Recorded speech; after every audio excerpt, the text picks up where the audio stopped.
এবং জনগণই 13ই নভেম্বর অপেক্ষায় আছে তাদেরকে কিভাবে ধরে মব সৃষ্টি না করে তাদেরকে আইন শৃঙ্খলা বাহিনীর কাছে দিলে জেলখানায় তারা নিরাপদ থাকবে।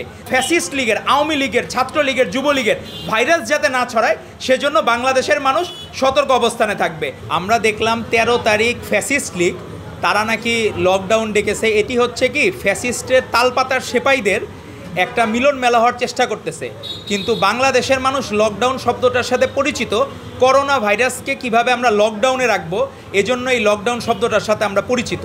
তো এখন এই ফ্যাসিস্ট লীগকে কিভাবে বাংলাদেশের মানুষ লকডাউনে রাখবে সেটি এখন দেখার বিষয়। কারণ তাদের কাছে বাংলাদেশের মানুষ যেমন নিরাপদ ছিল না, দিল্লিতে যেও তারা মব সৃষ্টি করতেছে।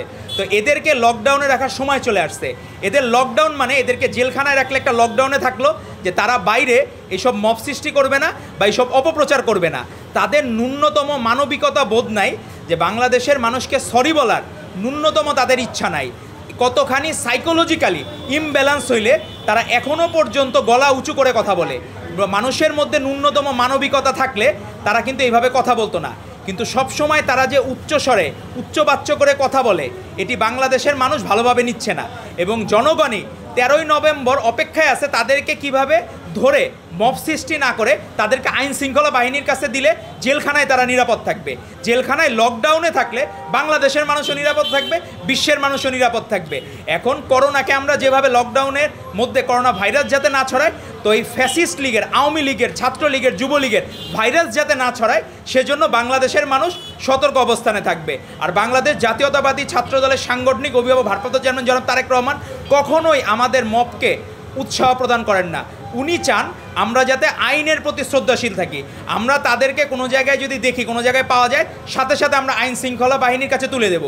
আইন শৃঙ্খলা বাহিনী রাষ্ট্রের দায়িত্ব, তাদের বিচার করবে। এই বিচার করার দায়িত্ব রাষ্ট্র আমাকে দেয় নাই। তাকে মারধর করা, তাকে হ্যারেস করা এটা আমাদেরকে দেয় নাই। আমরা চাবো তখন যদি তারা নামার চেষ্টা করে কোনো জায়গায়, আমরা সাথে সাথে তাদেরকে ধরে আইন শৃঙ্খলা বাহিনীর কাছে তুলে দেব। আইন শৃঙ্খলা বাহিনী রাষ্ট্রের আইন অনুযায়ী তাদের বিরুদ্ধে ব্যবস্থা নেবে। কারণ নিষিদ্ধ সংগঠনের রাজনৈতিক কর্মকাণ্ড করার কোনো সুযোগ বাংলাদেশে নাই। আর আমাদের ভারপ্রাপ্ত চেয়ারম্যান জনাব তারেক রহমান বলেছেন আমরা আইনের প্রতি সবসময় শ্রদ্ধাশীল থাকব। আইন কখনো আমরা নিজের হাতে তুলে নেব না। আমাদের আপসীন দেশনেত্রী বেগম খালেদা জিয়া বলেছেন যে আমরা ছাত্রদলের রাজনীতিতে আমাদের কাছে কোয়ালিটি ইম্পর্টেন্ট, কোয়ান্টিটি না।